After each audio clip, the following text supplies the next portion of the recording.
नमस्कार दोस्तों, आज के इस वीडियो में हम एक ऐसी दर्दनाक घटना पर बात करेंगे जो एक दुर्भाग्यपूर्ण घटना थी जिसने हमारे समाज को झकझोर कर रख दिया।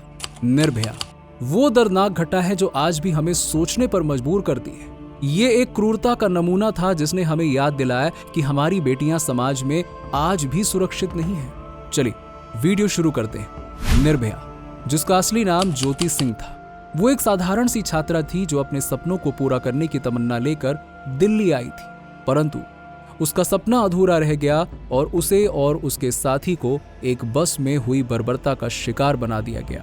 16 दिसंबर 2012 की रात को 22 वर्षीय निर्भया और उसका एक दोस्त पीवीआर में फिल्म लाइफ ऑफ पाई देखने के बाद घर लौट रहे थे और वो लगभग 9:30 बजे द्वारका के लिए बस में चढ़े। बस में ड्राइवर समेत अन्य 6 लोग ही थे। उनमें से एक व्यक्ति था जिसकी पहचान बाद में नाबालिग के रूप में की गई। बस के रवाना होने के थोड़ी देर बाद निर्भया के दोस्तों को संदेह हुआ कि बस अपने सामान्य मार्ग से भटक गई और उसके दरवाजे लॉक कर दिए गए।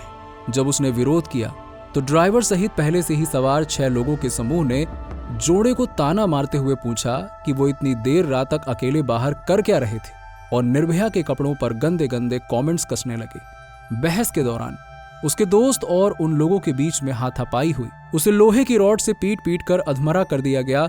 इसके बाद वो लोग निर्भया को खींचकर बस के पीछे ले गए और उसे भी रॉड से पीटना शुरू कर दिया और उसके दोस्त के सामने निर्भया के साथ बार बार बलात्कार किया गया, जबकि ड्राइवर बस चलाता रहा और ये पूरा का पूरा कांड चलती बस में हुआ। बाद में एक मेडिकल रिपोर्ट में कहा गया कि हमले के कारण उसके पेट, आंतों और प्राइवेट पार्ट्स पर गंभीर चोटें आई थी और हैवानियत की हद तो तब पार हो गई जब डॉक्टरों ने कहा कि उसके प्राइवेट पार्ट्स में एक कुंद वस्तु यानी कि लोहे की रॉड जैसी वस्तु का इस्तेमाल किया गया था।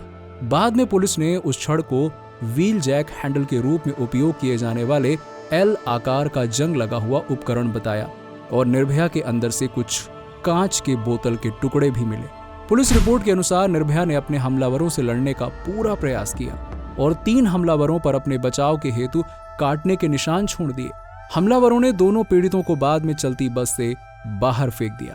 अपराधियों ने बाद में सबूत मिटाने के लिए वाहन को साफ भी किया, पर अगले ही दिन पुलिस ने इसे जब्त कर लिया।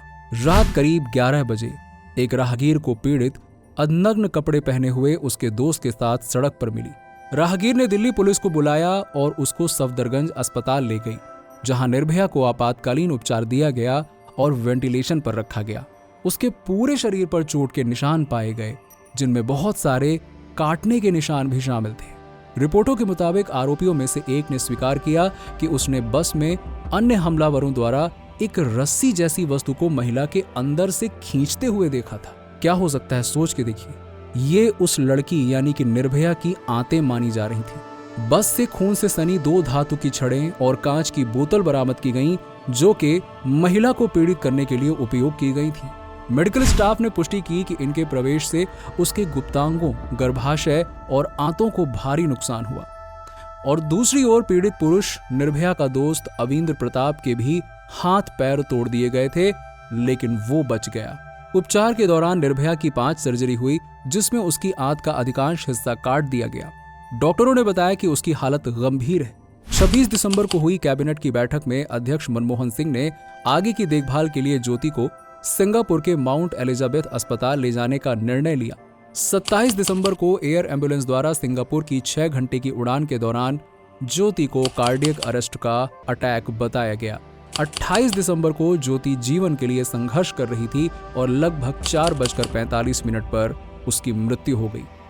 30 दिसंबर को दिल्ली में उच्च पुलिस सुरक्षा के बीच ज्योति को अंतिम संस्कार के लिए ले जाया गया और ज्योति के परिवार ने टिप्पणी की कि उसे सिंगापुर ले जाने का निर्णय बहुत देर से आया और उन्होंने उसके ठीक होने की बहुत उम्मीदें लगा रखी थी और वो ठीक हो सकती थी अगर निर्णय जल्दी लिया जाता। मामले की जांच के लिए एक विशेष जांच दल गठित किया गया। पुलिस ने पीड़ित पुरुष की मदद से हमलावरों के स्केच प्राप्त किए। सीसीटीवी द्वारा एक सफेद चार्टर बस और इसके ड्राइवर राम सिंह को और उसका 26 वर्षीय भाई मुकेश सिंह को राजस्थान में गिरफ्तार कर लिया गया। उसके सहायक जिम ट्रेनर 20 वर्षीय विनय शर्मा और फल विक्रेता 19 वर्षीय पवन गुप्ता दोनों को यूपी और बिहार में गिरफ्तार किया गया। उत्तर प्रदेश के 17 वर्षीय किशोर को दिल्ली के आनंद विहार टर्मिनल से गिरफ्तार किया गया। 58 वर्षीय अक्षय कुमार जो रोजगार की तलाश में दिल्ली आया था, बिहार के औरंगाबाद में गिरफ्तार किए जाने वाला अंतिम संदिग्ध था और गिरफ्तारी के बाद उसका एक बेटा शादीशुदा था। पुलिस ने अपराध के 24 घंटों के भीतर ही इन 6 संदिग्धों को ढूंढ लिया और गिरफ्तार कर लिया। रिपोर्टों के अनुसार ये जो पूरा का पूरा समूह था बस में, वो दिन की शुरुआत में एक साथ खा पी रहा था, पार्टी कर रहा था। हालांकि उस चार्टर बस जिसके काली खिड़कियों के कारण उसे सार्वजनिक यात्रियों को उठाने की अनुमति नहीं थी, उन्होंने कुछ मौज मस्ती करने के लिए इसे बाहर निकालने का फैसला किया था। गिरफ्तारी के तुरंत बाद पवन गुप्ता ने कहा कि उसने अपना अपराध स्वीकार कर लिया है और उसे फांसी दे दी जानी चाहिए, जबकि मुकेश सिंह, जिसको गिरफ्तारी के बाद तिहाड़ जेल में रखा गया था, पर अन्य कैदियों द्वारा बार बार हमला किए जाने के कारण उसको सुरक्षा के लिए एकांत कारावास में रखा गया।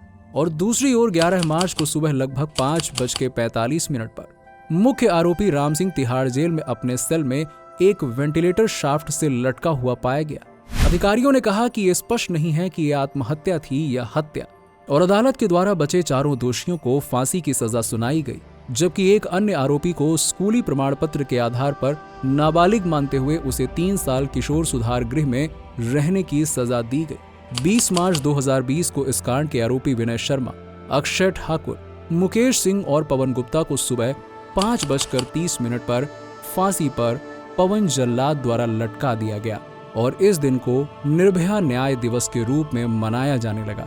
निर्भया की घटना के बाद महिलाओं के खिलाफ होने वाले अपराध पर नए सिरे से एक नई बहस शुरू हो गई। इस घटना के विरोध में पूरे देश में शांतिपूर्ण प्रदर्शन हुए। सोशल मीडिया में ट्विटर, फेसबुक आदि पर काफी कुछ लिखा गया। यहाँ तक कि महिलाओं की सुरक्षा सियासत का गेम चेंजर एजेंडा बन गई, जिसके कारण महिला सुरक्षा पर फोकस किया गया।